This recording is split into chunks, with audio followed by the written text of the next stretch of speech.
India versus England first test மேட்சில் வந்து பார்த்தீங்கன்னா என்னதான் ரவீந்திர ஜடேஜா செஞ்சுரி அடிச்சிருந்தாலும் சர்ஃப்ராஸ் கானை ரன் அவுட் பண்ணி விட்டதில் வந்து பார்த்தீங்கன்னா ஏகப்பட்ட இந்தியன் ஃபேன்ஸ் வந்து டிசப்பாயின்மெண்ட்டாக இருக்காங்கன்னே சொல்லி ஆகணும்.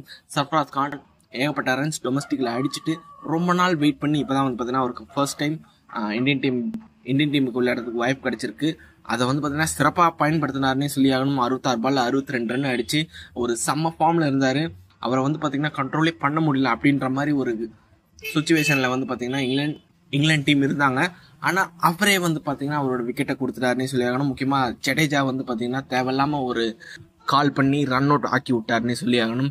சர்ஃப்ராஸ் கான் இன்னும் கொஞ்சம் அந்த ஒரு கடைசி வரையும் ஆடி இருந்தால் இன்னும் ஒரு குயிக்காக ஒரு 30 ரன்ஸ் அடிச்சிருப்பாரு.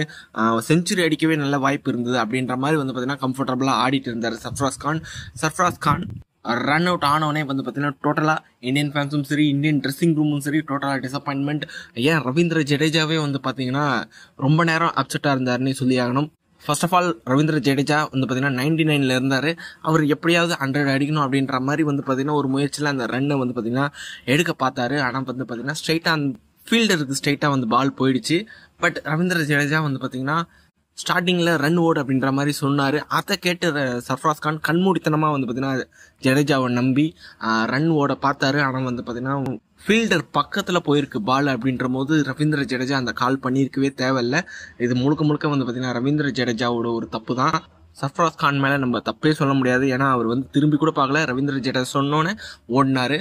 டோட்டலாக சர்ஃப்ராஸ் கான் ரன் அவுட் ஆனோடனே அவங்க பேரண்ட்ஸ் அது மட்டும் வந்து பார்த்தீங்கன்னா ரோஹித் சர்மா செம்மையாக டிசப்பாயின்மெண்ட் ஆனார். கேப்பெல்லாம் வந்து பார்த்தீங்கன்னா தூக்கி போட்டு ட்ரெஸ்ஸிங் ரூமில் செம்ம கடுன்னு இருந்தாருன்னே சொல்லி ஆகணும்.